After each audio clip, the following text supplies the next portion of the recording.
Etorkizuna dantza taldeak Bizkaiko dantzari biltzarraren esker ona jaso du. Armintxeko koba babesteko lanak. Bandalismoa herrian. Aniztasun astea, puzgarriak eta surfaren inguruko solasaldia.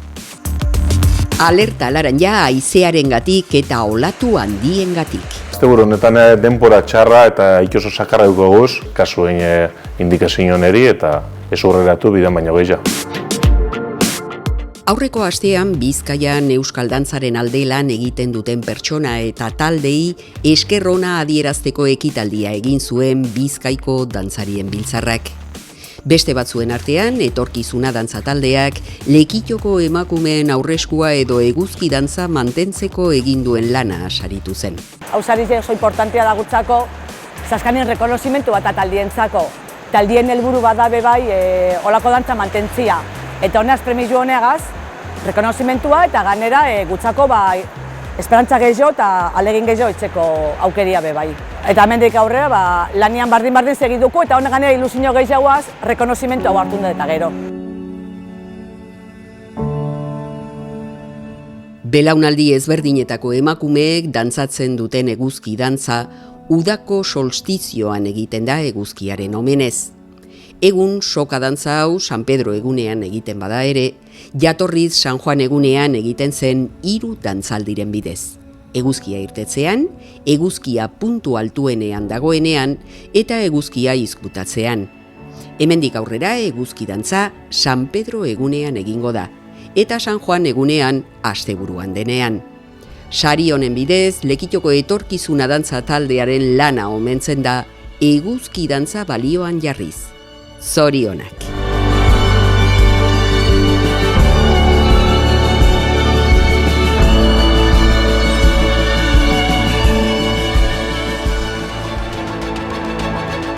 Armintxeko koba eta bertan aurkitzen diren grabatuak babesteko asmoz, lan ezberdinak egingo dira kobazulora sartzen den urremaria txikitu eta bere irteera errazteko.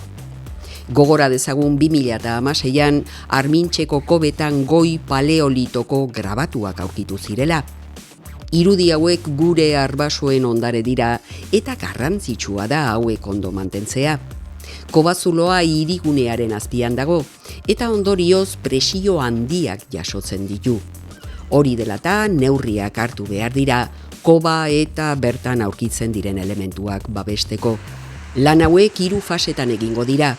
Fase 2 berehala hasiko dira eta 3. udan egingo da euri gutxiago egiten baitu.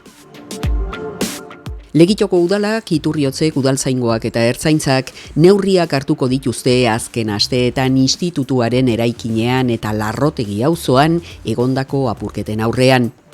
Astero institutu, eskola eta aurre eskolako eraikinetan zein inguruko auzoan apurketak agertzen dira.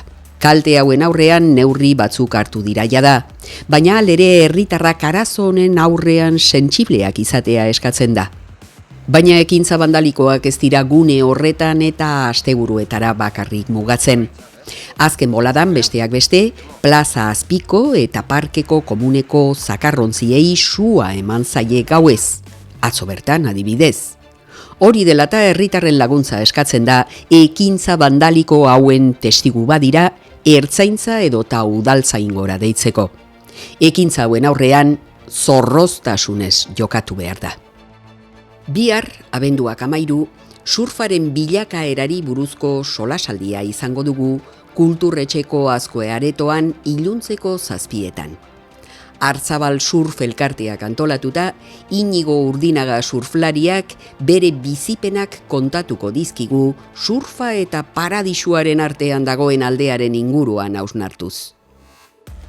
Zapatu arratsaldean berriz, 4:00 7:00 Kitxo merkatari elkartearen eskutik puzgarriak egongo dira kiroldegian. Astean zehar egindako erosketen truke sarrerak lortu ahalko dituzue Kitxoko saltokietan. Bestalde, Lekitxon aurkitzen diren herrialde ezberdinetako biztanleen kultura eta bizipenak ezagutzeko, aniztasun astearen 2. edizioa ospatuko dugu zapatu honetatik aurrera. Egitarau osoa Lekitoko udalaren webgune eta sareetan aurkituko duzue. Animatu eta zatoz! Euskalmetek gaurtik hasi eta zapatu goizeko 9 arte alerta laranja ezarri du 7 metrorainoko olatuengatik eta haize bortitzagatik.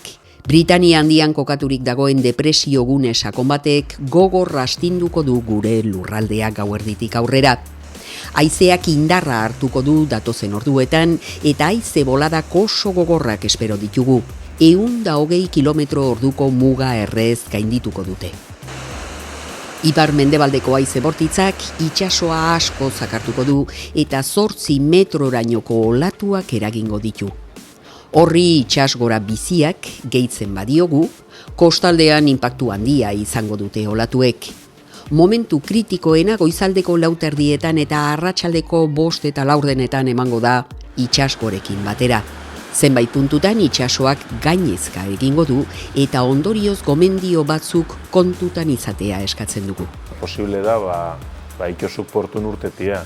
Orduan, gauza materialari dagokionez, importantia hor aldan eurrezen kotxik esaparketia, eta beste aldetik dendak eta negozioak eta tabernadak eso esan jentipe, kontu eukikie, ure sartu izteizen.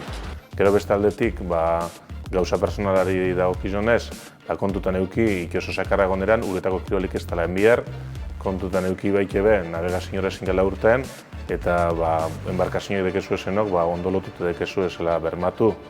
Gero beste aldetik importantia, olatu kapurtzen din lekutan ez egotia, balizatu dauzan lekutan ez hartzia, eta segurtasuneko jentiri, eta horretara dauzan jentiri, kasu ikia. Beraz, alerta egoeraren aurrean adi eta itsas bazterretara ez hurbildu, mesedez. Una mañana deliciosa. La familia Adams. Adams familia bitxi eta makabroa itzuli da. Mortizia da klanaren buru, bere senar eta seme alabak diabolikoki maite dituena. Gomez, bere emazteaz maiteminduta dagoen aita dotore eta maltzurra. Seme alabak, Wednesday, adimen handiko nerabe distiratsu eta maltzurra, eta Pugsley, 10 urteko mutiko mehatxagarria. Familiako parte dira ere osaba fetido, alai eta kaotikoa, eta amona Adams. Azken honi bere hilobek saguzar eta burezur itxurako gailetez goza dezaten gustatzen zaio. Oraingo honetan betiko arerio bati egin beharko diote aurre. Margot Nedelry. ¡Esta es mi ciudad! Pugsley, préndeles fuego. Este día está resultando maravillosamente perturbador.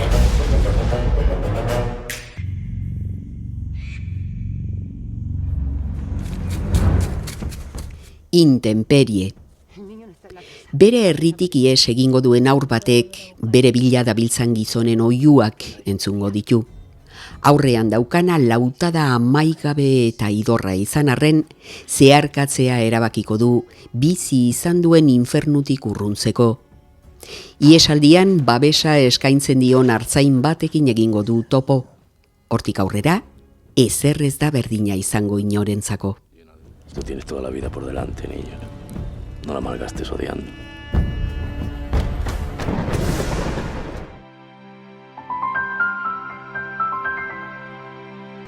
Gaur goizetik euria izan dugu momentuka zaparradekin. Mendebaldeko haize zakarra ibili da eta gauean are gehiago indartuko da. Boladak errez gaindituko dute 120 km/h abiadura eta momentuka oso bortitza izango da gainera. Ondorioz, Euskalmetek alerta laranja ezarri du haizearengatik eta olatuengatik. Olatuen altuera 8 metrorainokoa izan daiteke, goizaldetik aurrera. Eta itsasgoretan olatuak gogor sartuko dira gure kostaldean, puntu askotan gainez egiteko arrisku handiarekin. Ostiralean oraindik zaparradak botako ditu eta eguna amaitzerako atertzera egingo du. Haizea zakar ibiliko da batez ere goiz partean eta arratsaldez indarra galduko du, baina oraindik gogor ibiliko da. Itsasoan lehen esan dugun bezala, kontuz, batez ere eguerdiko 3:00 arratsaldeko 6:30 bitarteko itsasgoran olatuak indartsu sartuko baitira gure kostaldera 7 metrorainoko olatuekin. Larun batean giro lasai eta atseginagoa espero dugu. Goizean goiz zerua odeitsu ikusiko dugu tarteka, baina goizak aurrera egitearekin batera odeiak gutxituz joango dira. Hegoaldeko haizea ibiliko da eta temperatura ez da askorik aldatuko. Igandean antzerako giroa izango dugu. Hegoaldeko haizeak temperaturak epel mantenduko ditu eta urdingune zabalagoak izango ditugu. Hurrengo asteak giro euritsuarekin eta temperaturen berakadarekin hasiko dugu. Beraz zapatuan eguraldia hobera dator, baina bitartean itsas bazterretan kontu handia izan eta errespetatu emandako gomendioak. Asteburuaz gozatu eta hurrengo asterarte.